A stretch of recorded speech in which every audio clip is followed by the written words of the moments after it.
La scène s'ouvre sur Amanda, qui discute avec Octavio. Elle lui annonce qu'elle a rompu avec Alvaro. Octavio se montre surpris et compatissant, mais Amanda lui reproche rapidement son manque de soutien.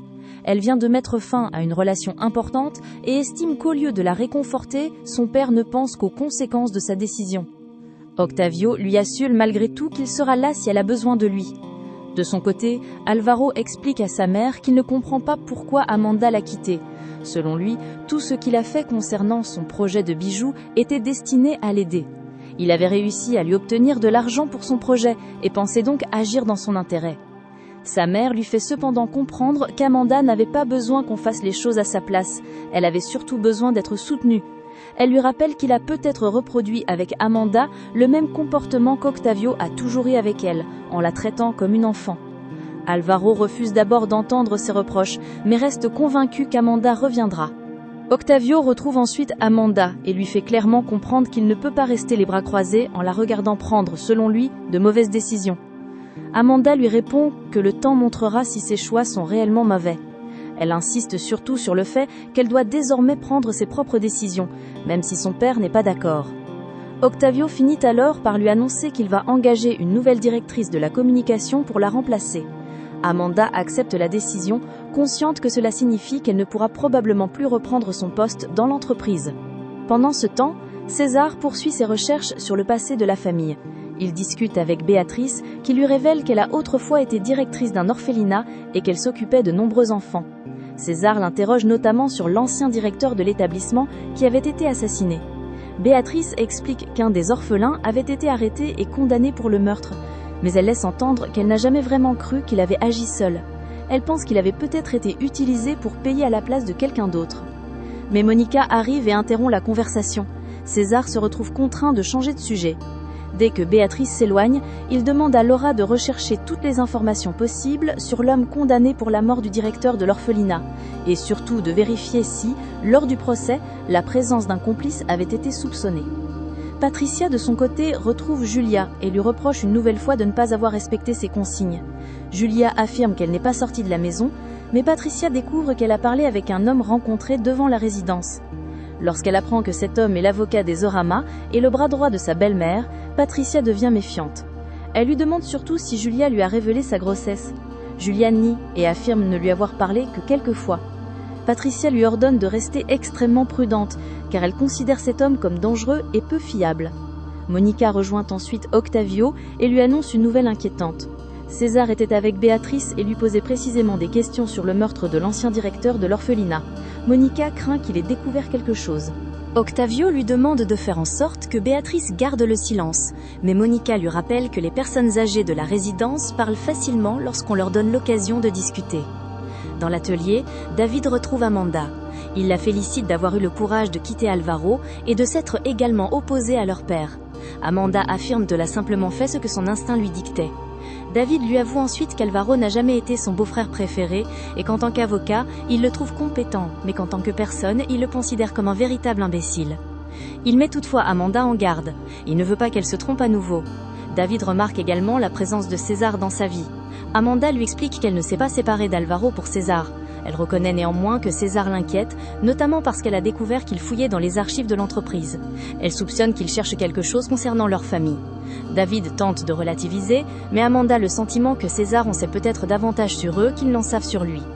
Avec Sarah, Amanda cherche ensuite un local pour lancer sa collection de bijoux Raíces. Sarah lui trouve un endroit qui pourrait parfaitement convenir, mais le local est à vendre et coûte cher.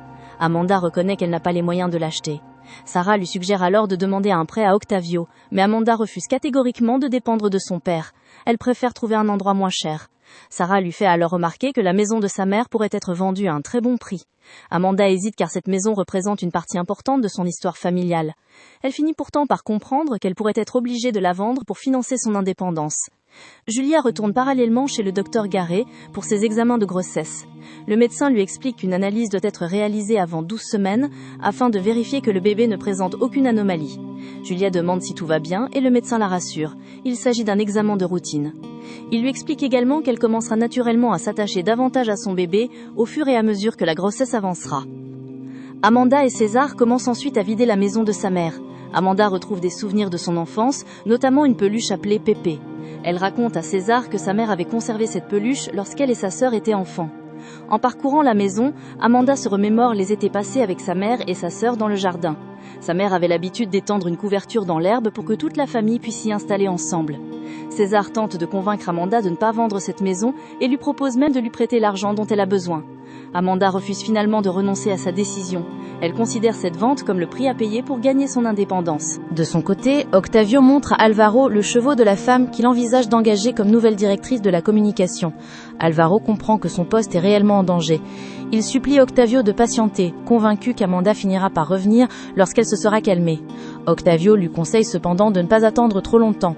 Selon lui, Amanda pourrait finir par découvrir qu'elle est mieux sans Alvaro. Patricia retrouve ensuite Alvaro et lui rappelle qu'ils ont toujours une affaire en suspens. Elle lui demande des explications concernant Julia. Alvaro raconte qu'il a rencontré cette dernière chez le gynécologue et qu'il l'aide parce qu'elle serait enceinte et sans ressources. Patricia comprend rapidement qu'Alvaro ment. Elle sait que Julia n'est pas enceinte. Elle le confronte et lui fait comprendre qu'elle devine qu'il se passe quelque chose entre lui et Julia. Patricia lui propose alors un pacte. Elle gardera son secret s'il accepte de lui rendre un service. Elle veut qu'il l'aide à faire revenir Amanda auprès d'Alvaro. Alvaro accepte, comprenant qu'il n'a pas vraiment le choix. Pendant ce temps, Amanda confronte directement César au sujet de ses recherches. Elle lui demande pourquoi il fouille dans les anciens documents de sa famille. César prétend simplement vouloir se renseigner sur l'entreprise dans laquelle il est devenu associé. Amanda n'est pas totalement convaincue. Elle lui demande s'il recherche quelqu'un en particulier dans sa famille. César répond que la seule personne qui l'intéresse réellement est Amanda elle-même, ce qui désamorce momentanément ses soupçons. Plus tard, Amanda croise Marie-Claire et lui demande si elle lui en veut à cause de sa rupture avec Alvaro. Marie-Claire lui répond que non, même si elle est triste de voir Alvaro souffrir. Elle estime cependant qu'Alvaro porte une part de responsabilité dans cette situation. Elle conseille à Amanda de ne pas fermer définitivement la porte, car elle pense qu'Alvaro l'aime réellement. Amanda lui répond qu'Alvaro l'aime peut-être, mais qu'il ne la connaît pas réellement. Elle refuse donc de revenir sur sa décision. César reçoit ensuite un appel de Laura. Elle lui apprend qu'elle a obtenu le dossier concernant Saul Garza, l'homme condamné pour le meurtre du directeur de l'orphelinat. Le dossier indique qu'une seule personne a officiellement été condamnée. Laura souligne cependant plusieurs éléments étranges. Saul aurait accepté sa condamnation sans véritablement se défendre, tandis que sa sœur Monique n'aurait rien fait pour l'aider. La presse de l'époque s'était acharnée sur Saul, ce qui avait permis que la mort du père de César passe presque inaperçue. Laura confirme surtout qu'un élément correspond aux soupçons de César. Béatrice avait parlé d'un possible complice. César commence alors à penser qu'Octavio pourrait être impliqué dans cette histoire. Il décide de retourner à la résidence pour interroger Béatrice directement. Mais avant qu'il puisse le faire, Béatrice est retrouvée morte dans son lit. La nouvelle bouleverse César. Il appelle Laura et lui raconte cette nouvelle mort qu'il considère comme une étrange coïncidence survenue au moment précis où il cherchait à parler à Béatrice. Laura enquête immédiatement sur les circonstances du décès. De son côté, Monica retrouve Octavio et lui demande directement de jurer qu'il n'a rien à voir avec la mort de Béatrice. Elle est terrifiée à l'idée que César découvre la vérité. Octavio affirme ne rien avoir fait et se montre même offensé par la question. Monica lui rappelle cependant qu'après 30 ans, elle sait reconnaître lorsqu'il lui cache quelque chose. Laura revient finalement avec les résultats de ses recherches. Le certificat de décès de Béatrice indique une mort naturelle.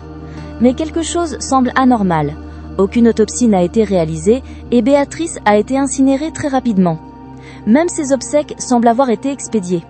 Pour César, tout donne l'impression que quelqu'un a voulu faire disparaître rapidement le corps et empêcher toute enquête approfondie. César comprend alors que quelqu'un de très puissant pourrait avoir suffisamment d'influence pour faire disparaître les traces de ce décès. Malgré ses soupçons, il doit ensuite se rendre à une réception organisée dans la nouvelle maison de César. Octavio y apparaît également et fait semblant de ne rien savoir. Il présente la mort de Béatrice comme une conséquence naturelle de son âge avancé, rappelant qu'elle avait presque 90 ans et semblait pourtant en bonne santé peu de temps auparavant. César reste silencieux, mais il n'est clairement pas convaincu. Pendant la réception, la tension est également palpable.